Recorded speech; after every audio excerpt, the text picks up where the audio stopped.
Hello, everybody. Good morning, good afternoon, and good evening to you. Welcome back. We're going to be starting chapter 4 in the book that we're reading, which is Between Death and Life, and this was written by Dolores Cannon.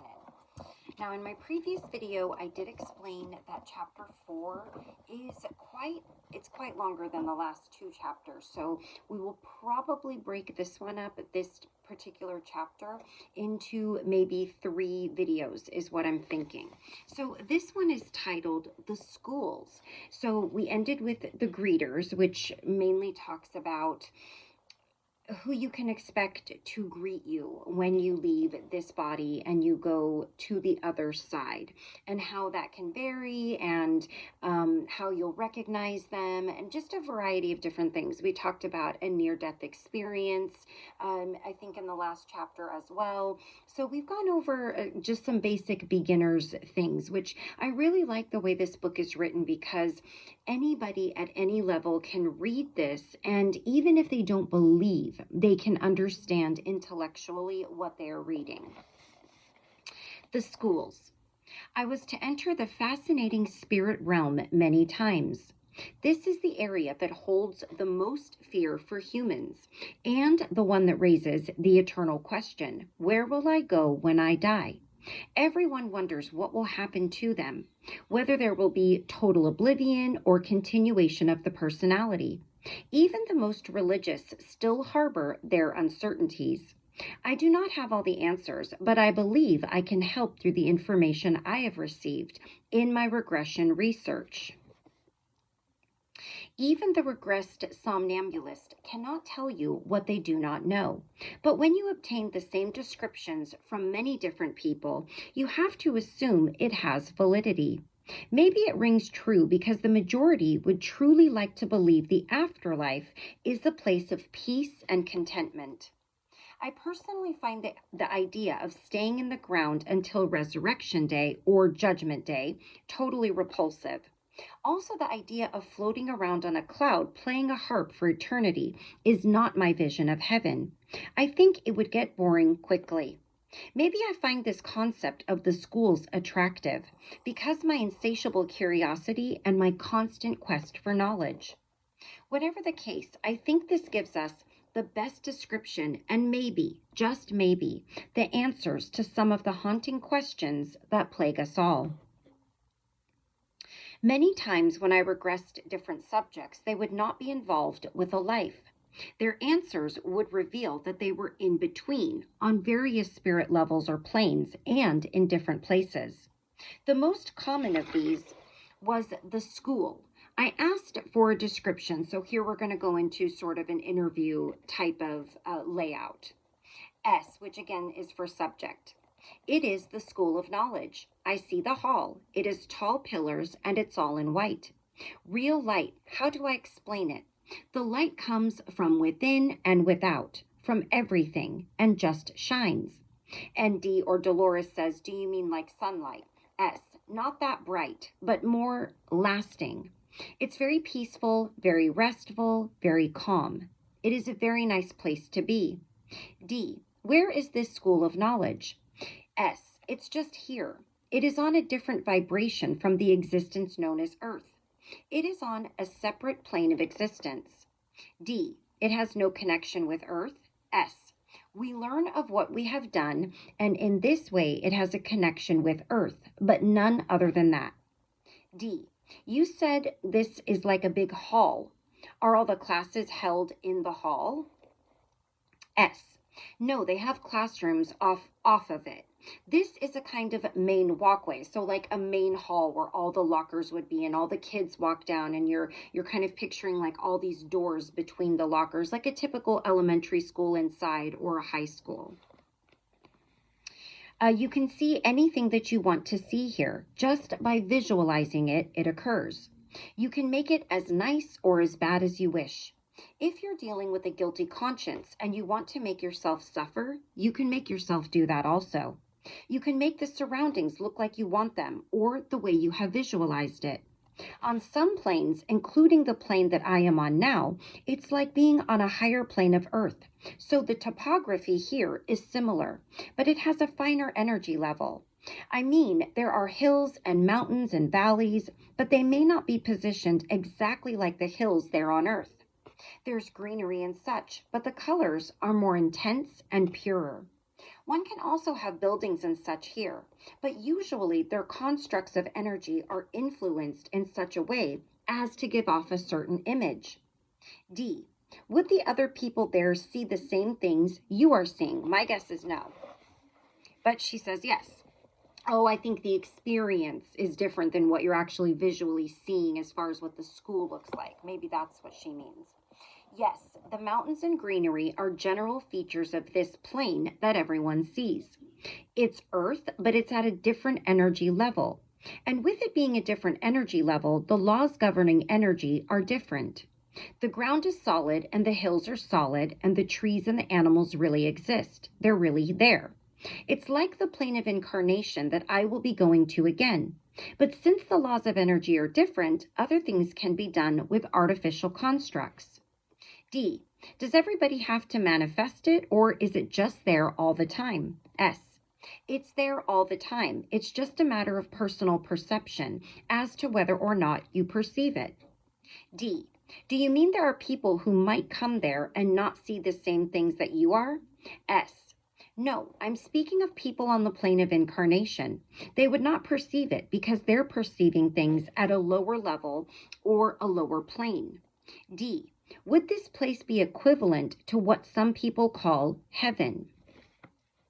S. No, it is probably what they would refer to as paradise. I'm making a distinction between heaven and paradise because paradise means a perfected earth. Sometimes earthly, but without the destruction and decay that exists on the plane of incarnation. And heaven refers to the higher planes of existence that the spirit knows of instinctively, although it cannot convey a clear picture of it with the inadequate vocabulary and concepts available on the plane of incarnation. And the plane of incarnation that we're talking about here would just be Earth. Heaven refers to the higher planes where everything is energy, and paradise refers to these so-called lower planes where it's still similar to Earth because you're on a higher plane of Earth. And then D says, then whenever somebody talks about going to heaven, they're going to a higher plane where there are no pictures, so to speak. It's all energy, or are there scenes around them? S. Well, it's mostly energy and energy manipulation. But when people speak of dying and going to heaven, what they actually do is go to paradise. Because everything must be taken in order, and things must be perceived and comprehended in order. You have to be prepared for higher levels so that you can assimilate them more fairly. D. But in the area known as heaven, would it just be all blank, or would there be scenes, buildings, or whatever? S. No, not buildings. Your perception is different and you can see the energies. It would be like fantastic displays of aurora borealis. You would be energy yourself and you could manipulate the energies to achieve different things and cause different things to happen. When you're in the higher planes, referred to as heaven, you can look into the lower planes very easily and see the physical planes and see what's going on. It's no problem seeing things. It's just a matter of what level you're looking at as to what you see. But there would be no surroundings because there are no horizons. D. But you said people wouldn't go there right away. S says that is true. Usually, when one dies, there is a period of transition where one can adjust to the fact that one is no longer on the plane of incarnation. When one adjusts to that fact, then one has the freedom to move between the planes that one has access to, according to how advanced your spirit is. So, my understanding and my belief is that there are, I think it's 7 or 9 planes of existence beyond your earthly incarnation. And depending on where you are on a soul level, each time you die from that incarnation depends on where you go energetically. So you may not see all the people that you think you're going to see. You may not be greeted by Jesus. Now, as they said earlier in this book, if if you really deeply believe you'll be greeted by Jesus, you may receive the Jesus energy. But again, I think people literally think that it's going to be the actual physical yet soul embodiment of Jesus. So there are different levels, and depending upon where you are energetically on a soul level will depend on the level that you have access to. You can go, like, say you're on level 4, you can go from 4 and drop down to 1. If you're on level 7, which 7 or 9 being the highest, you can drop down to all of those. However, I also do believe, from what I've read, that if you're on the very highest plane of existence, you would not want to drop your energy down to like a lower level density. It would be very harmful for your soul. And a soul on the highest level of existence, like Jesus or Mother Mary, Mary Magdalene, Saint Germain, Kuan Yin, the Ascended Masters, they do not have to reincarnate on this earth if they choose not to. And if they did, it would not be their complete soul, because their soul, being as enlightened as it is, could not handle the density of a human body. So it's very complex. It's so much more than just dying and your soul rising to one place or going down to the other place, or even sitting in between. There are lots of in-betweens of what some of us would call heaven or hell. That is not necessarily purgatory. All right. D, is there anyone else there with you at the school? S, there are about 50 people just in my class. So she kind of stops and thinks about that word. She's going to use the word class. There are others here, but we don't have much to do with them. They are working out other problems. They have different lessons that they have to learn, and they must come to terms with it within their own selves. I just consider that I'm waiting. I know I'm going back. I learn here, and I can look at and evaluate the things that happened while on earth, because I'm not hampered with worldly influences. D, when you learn, do you do it all by yourself or does someone help you? S, so I get help if I need it. If I search or if I ask or I question, all things come and it's there. D, who is teaching you? S, the masters. Each class has several. They teach you to study oneself. D, how do the people look? I mean, do they have clothes? S, here they wear robes, but not always. Basically, the way we look over here is ectoplasm in its various forms. Sometimes you will see someone with the shape of a body and they'll appear to have clothing on, but they'll be rather white and transparent looking. Or sometimes, if they wish to look more solid, they do. And whatever type of clothing they want to project as wearing, they'll do it as being part of the type of image they want to project at that particular time. D, then all of them don't look alike? This is more a statement. And the subject says no. And even one particular one will not necessarily look alike from one time to the next. It depends on what they want to achieve. But at this time in this place, they have robes. D, what are you learning at the school? S, I'm studying life experiences and effects. I study long and hard in order to learn and to know. I put the pieces of my experiences together and compile them to make sense of my existence. I ask myself, how did these things affect me? How did I handle them? It is very peaceful and quiet here, so I have much time to myself, solitude. I think and I work through these things. Sometimes I go back through experiences and try to understand. You see, in life, I tilted my judgment to fit, for whatever reason, usually to make me feel justified in my actions. And here I can analyze, so I go through the situation again to get a truer perspective of what really happened. It's so funny that on the other side, whenever I read books like this, it seems like whomever they're speaking to, and it's always different people, everything is so matter of fact, and it's just, duh, this is obvious. And then you come here, and it's like this mystical a thing that you have to search for, but there everything seems obvious, everything seems natural, everything seems like, how could I not know this when I was there? And then you come and you forget again. I tried to understand why I acted and reacted in such a way so as not to repeat previous errors. We amass great knowledge here of lessons to be learned. karma to be dealt with. We learn many things about dealing with human nature and about the problems that I had to face. Also, the problems I will be facing and the decisions to be made about that. And through this, I will learn to grow and expand. D. Will you face these problems while you're there? S. No. The next time I'm born, I'm preparing to descend again. D. Did they tell you what kind of problems you will have to face? S. Some, but not a lot. We're just going over what I should decide and talking about work that I want to handle and what problems I want to deal with. D. You mean you're trying to figure out which ones you want to handle, or are they some you'll have to? S. Some that you'll have to, but right now it's really a learning situation. D. Do you think you will have many problems to face next time? S. Depending on what you call problems. Many of them are just decisions and how I will handle myself and relationships with other people. When you go through something on earth, be it good, be it bad, the important thing is your attitude, the way you accept it.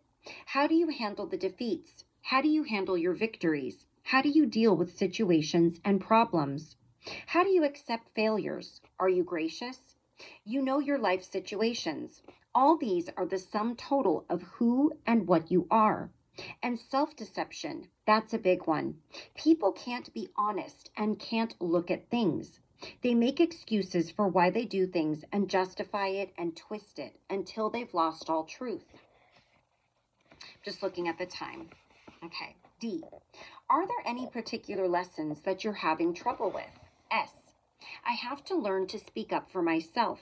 I have to learn to be much more demanding and not let people manipulate me so much. Part of my problem is that I've been around so long and I'm always so aware that it's not that big a thing, that I sort of float through the situations. I've let people manipulate me because it really didn't make that much difference to me. So I have to be more decisive and learn to make decisions. I don't really like doing that. D. Do you draw these situations to you so you can work them out, or do you plan that far in advance? S. I think you make many of the situations. Whatever is in your mind sometimes comes about.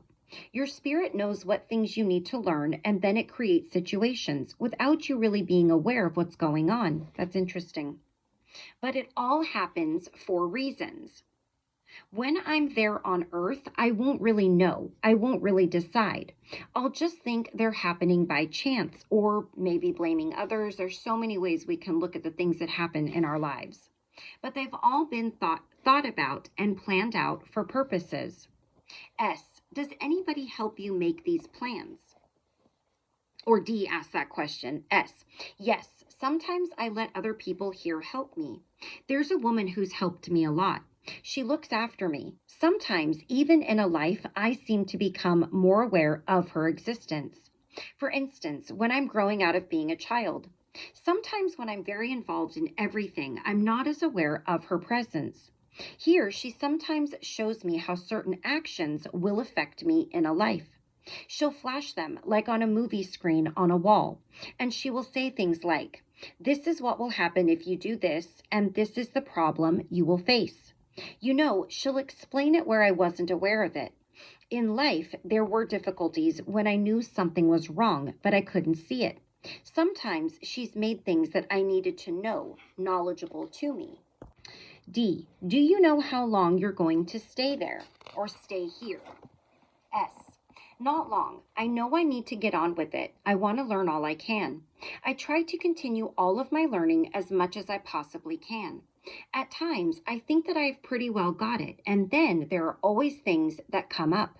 Something that I never quite thought of, and then thoughtfully she says, "You never completely get it, I guess, but you can perfect it and try. It's like putting something in a furnace and refining it." D. Do you like experiencing Earth? S.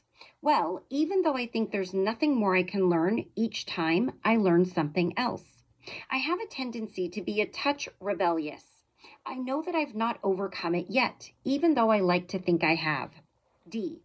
Is it mandatory that you return to Earth and inhabit a body again, or do you have a choice?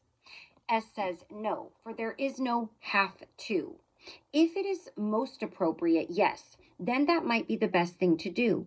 However, there is no rule that says one has to incarnate, for who is to say that one might choose not to reincarnate forever? It is up to the life force involved. I can stay here and learn, or I can go back.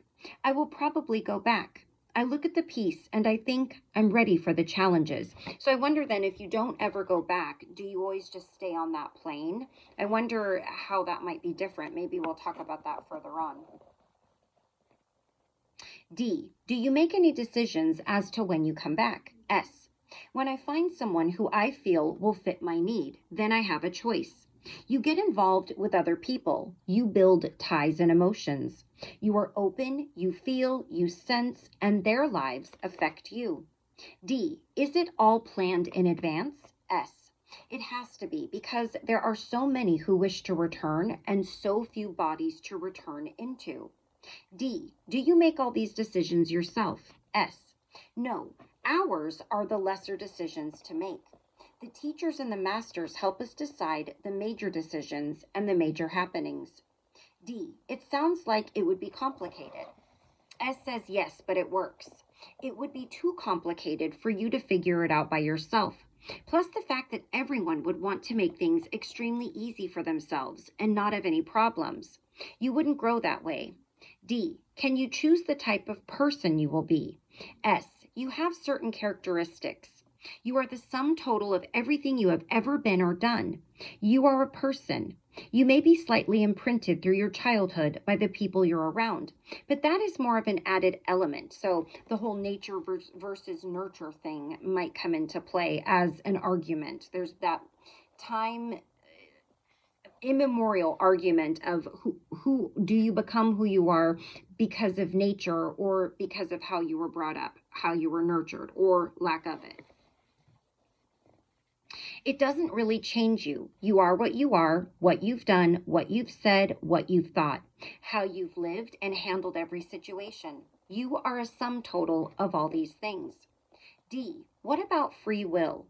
S, part of that is each soul has a personality. Because of that, there is free will in the fact that we know how that person will decide in any given situation because they are that person. Based on what they have done in their other past lives, the personality is very predictable. They can prevent certain things from happening just by changing or going against the character, but it's unusual for a person to change that drastically. D, I thought you meant that these things were set up and that was the way they had to be, that you didn't have anything to say about it. S, you wouldn't learn unless you made your own decisions. You have to handle your own mistakes. D, then is our theory of predestination correct?